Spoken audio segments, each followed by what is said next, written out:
Hi, today I'm going to talk about why you are not building strength and muscle despite spending hours in the gym. I'm going to go over five topics I think are really important. They're basic stuff, but they're things that a lot of people ignore. And then when you really focus on these, fine tune the details, you're able to make gains in the way of getting really strong and also build muscle. So let's get started. One is movement quality. You need good form and good control. If you don't have good form and control, you don't work the muscles that you want to develop. You don't build the strength you want to develop. And if you're using really bad form, that's placing too much strain on like your ligaments, your joints, you're going to get hurt and you're not going to be able to train consistently. And that's going to really make it hard for you to see any gains because you have to be consistent in the gym to get strong and build muscle. So learn how to do the exercises properly. If you're brand new, this is when a coach can be really beneficial, and you don't even have to think about hiring a coach for a long period of time. Maybe just a few sessions so they can show you how to do the movements right and correctly. And what probably goes into this is exercise selection as well. You don't want to pick exercises that are going to take months to learn. So, for example, if you're doing like a power clean or any type of power exercise with the barbell, that's going to take a lot of technical experience to learn versus learning how to do a goblet squat. That's a little easier, or learn how to do a push-up. So if your main goal is just to get strong and build muscle, you don't have to do these like complicated exercises. I am a big fundamental movement guy, so what I would suggest is that you learn how to do the fundamental movements correctly. So learn how to squat properly, learn how to do like a lunge properly.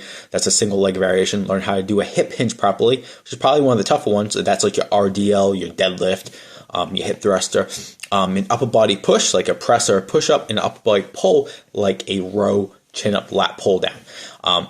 You don't have to have like perfect form, but you need to have decent enough movement that you can, so that you can target the muscles that you want to. Number 2 is hard sets. So if you're not having high intensity sets, it's going to be very hard to build strength and muscle building past the beginning phase. Usually, if you're brand new, you can see some gains making not training that hard, not having these high intensity sets. So when I say hard set, what we mean is that we want to stop a few reps shy of failure. So say I'm doing like a chest press and I pick a weight I can max out 12 reps. So 12 reps is the most I could do, no matter what I did. 12 is as hard as I can. And then I do 10 reps. That would be a high intensity set. But say I pick a weight I can do 20 reps with, and I do 10 reps. That is not a high intensity set. And if you're past the beginner stage, you're probably not going to see gains. So you want a lot of hard sets. So the research says you want 6 to 10 hard sets per week per muscle group.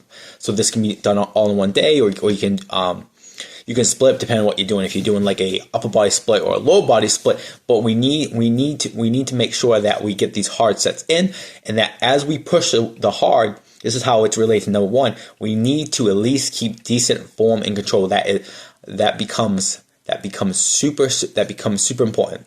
Another thing to think about is exercise selection again. So hard sets. If you're going to push an exercise hard, you want one where it's a little easier to keep the form. So for example, if you're doing like a regular deadlift, when you push that hard, it's harder to keep good form versus if you're doing like a seated row.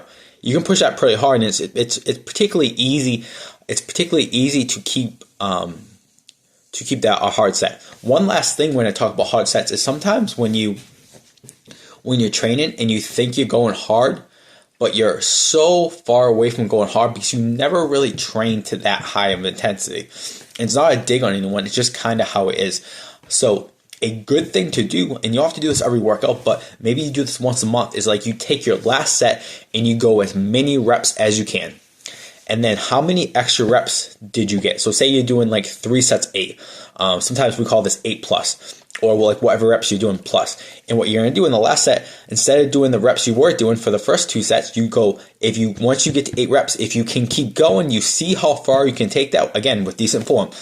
And then see where you're at. So if say you're doing your 3 sets 8 in the last set, you go as hard as you can and you get 15 reps. Those first 2 sets of 8, those weren't probably very high intensity sets because you could do 8 more reps versus say the last set of 8 and you only got to 9 or 10. You know that you're pushing high intensity. So this is a good way to like really test yourself to see if your hard sets are actually hard sets, because sometimes, and I see this all the time in the gym, what people think of hard sets isn't particularly hard, and sometimes when I really push them, they can get 3, 5, 8 more reps. So just keep that in mind.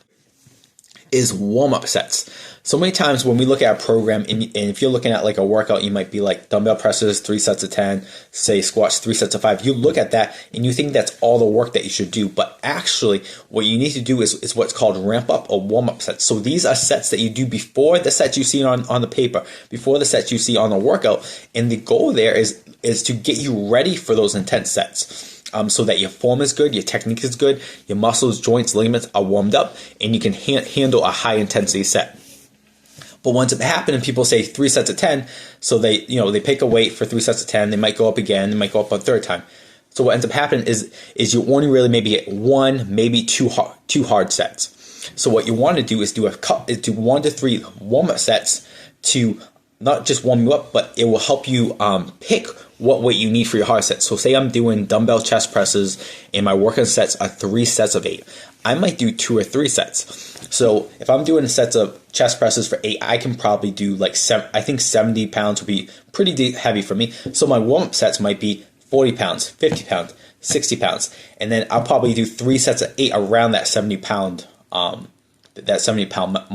And these become a little important because they give you a little extra volume, which will help with building muscle. But again, they make sure that your hard sets are actually hard and they're productive. And like I said, we don't want to get into, and so many people train with this, is the first couple sets are almost, I won't say a waste, but they're not very productive. They're not doing very much. So make sure that you add warm-up sets. So usually the heavier you can go with an exercise, the more warm-up sets you have. So I'll essentially do more warm-up sets when I'm doing a bench press, when I'm doing a heavy squat, heavy deadlifts. For other exercises, you might not need that much. So for like a lunge, where you're probably not using as much weight, you might just need 1 warm-up set. So that's a general rule, is like the heavier you can go, the more warm-up sets you'll probably want to utilize versus exercises that you don't need to. And then another thing is, if you're doing the same movements in the workout, you probably need less warm-up sets. So for example, if you start with dumbbell bench press, and you do your warm-up sets, you do your working sets, and then your second exercise is the dumbbell incline press, you probably don't need that many warm-up sets because you've already worked the muscle. So number 4 is rest intervals. So this is something that I feel like if you're a female, like you probably rest too little, especially if you're female and you want to build muscle, you want to get strong. Like usually girls want more defined toned legs. But they're unable to use a high intensity because they're not resting long enough. They're trying to rest for like 10, 20, 30 seconds. And sometimes guys are on the other end of the spectrum where they'll rest for like 2, 3, 5 minutes. And maybe they're just talking to their friends and kind of bullshit, and that's probably too much. So we want to be able to rest. The importance of rest is so that you can repeat that high intensity set. So in general, if you have less rest, your intensity of your sets go down, because you're just not recovered to repeat that same effort again. So if you're trying to go nice and heavy with some heavy dumbbell presses for like 3 sets of 8 and you're only resting for 30 seconds, if that first set is truly like a hard set, by the second set, if you only rest for 30 seconds, you're either not getting the same reps, your form is really bad. So we want to make sure that we're able to rest. For compound lifts, the ideal rest is probably around 2 minutes. If you're really after strength, you can probably drop that down to like 60 seconds if strength is a secondary goal. For isolation exercises like bicep curls, lateral raises, you can probably rest a little shorter, maybe 30, 45 seconds, or maybe a minute too. For power exercises, probably like depending on what you're doing in the reps, probably about 45 seconds to 60 seconds. At first, this can be kind of boring, but it's really important to get that rest so you can repeat that high effort if you want to get strong and build muscle. Last thing I'm going to talk about is recovery habits. So if you don't recover, you don't make gains. It doesn't matter the work that we do in the gym if we do not give our body the resources to recover. So sometimes it's like you might have the ability to train 5 days a week, But if your body can't recover from that for whatever reason, it's almost a waste. And that's why for most people who live a very stressed life, relationship stress, work stress, all these different stresses that we have in our life, right?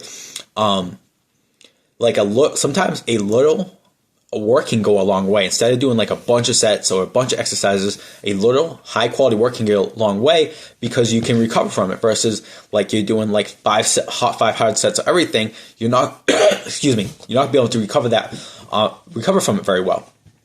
So a couple tips that allow you to recover better. So let's just start with nutrition. Basic stuff, you probably heard a bunch, but making sure you hit 1 gram of protein per body weight, or if you have a decent amount of fat to lose, you can go like your goal body weight, or you can also go, if you know your lean body mass, you can go by your lean body mass too. Second thing, having fruits and vegetables in it, so you get all the vitamins, minerals. I usually recommend 5 servings a day, 5 total servings. Having complex carbohydrates in and around your workouts and at night are the best time so that you recover better. So hydration is really important. Usually a good starting point is about half your body weight in ounces. It's a good starting point as far as water goes. And then we go into sleep. And sleep is probably the most important thing you can do to speed up your recovery. And some of us will have control of this and some of us will not. If you have a newborn, you probably don't have much control of it. But a few things, if you can't get your 7 to 9 hours of sleep that's recommended for good sleeping habits, the more sleep you can get before 12 a.m., the more productive your sleep. They find that the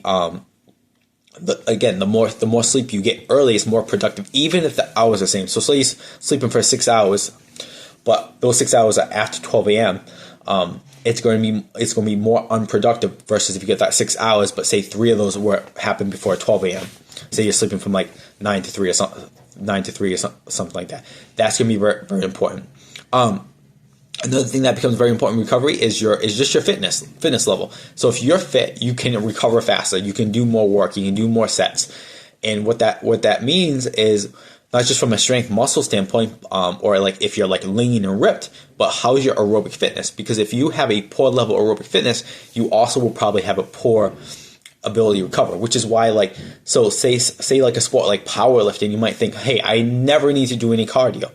But having a decent amount of cardio is going to give you a better recovery ability. So that's going to help you recover between your sets, between workouts, recover faster so you can make better strength and muscle gains. So everyone needs to be somewhat fit and have somewhat aerobic fitness. I have a bunch of articles on my website about this. But in general, what you can do is if you wake up and measure your resting heart rate maybe 3 or 5 days, then average it. See where you're at. If you're in like the high 60s plus, your aerobic system is probably in a rough place. If it's on low 60s, 50s, it's probably in a decent to good place. So you probably don't need that much of it. But if you feel like you're not recovering well and your heart rate, you have a high resting heart rate, I would definitely start incorporating some recovery stuff, even if like you're trying to build muscle. So this is a kind of that old thing where like if you build muscle, you can't do any cardio, which isn't necessarily true because again, building an aerobic base is going to help you have better cardio. And the last thing I would say is the more you can reduce stress, the more you can reduce stress is the better. I talk a lot about jiu-jitsu fitness, and this is something that I always try to preach about. Now, when you go in and strength train or you decide what program to do, you have to consider the other stresses. So if you do jiu-jitsu 4 times a week, you have to understand that you're not someone who just does strength training like the average Joe does. You have your jiu-jitsu stress, you have the strength training stress, and then you have all that life stress that we all deal with, like kids, family, work, groceries, finances, all the stuff that can stress us out. So you have to take that into account. And this is why it's very important that when you're training, it's best to start with a low volume approach and then build up over time versus doing like a high volume thing. And one of my biggest mistakes when I first started lifting was I would buy these bodybuilding magazines. I would try to follow the workouts, and I didn't really make good gains until I really reduced the volume a lot, because bodybuilders have very genetically gifted, so they recover faster. Plus, bodybuilders are usually on a large drug, so they can recover faster. So For the average Joe, like our recovery is not going to be like an elite athlete or a bodybuilder. So it's best to start with low sets, low volume, not a ton of exercises, and then see if we can handle it. And if we feel like we handle it, if we're still making gains, then we can slowly maybe increase how many sets we do, how many reps we do, how many exercises we do. And I pointed that a couple of times in this video. You do not need to do a ton of work to get strength, muscle, and muscle building benefits. And oftentimes, a little work is more. So, for example, like you probably don't per exercise, you probably don't need more than 3 hard sets. And then 3 or 4 days is plenty of days to train. You don't have to lift weights 6 days a week. In exercise, you don't have to do a ton of exercises too. Like trying to 4 exercises done properly, and you go hard and you rest properly, and all the stuff we talked in this video is going to make you so much more progress than doing like 8 exercises and you're trying to rush through it in an hour. Again. A little work can go a long way, especially if you live a pretty stressful life. So those are my 5 tips on how to build muscle and build strength. If you're not, and these are just like very simple adjustments you can make to start seeing the gains you want.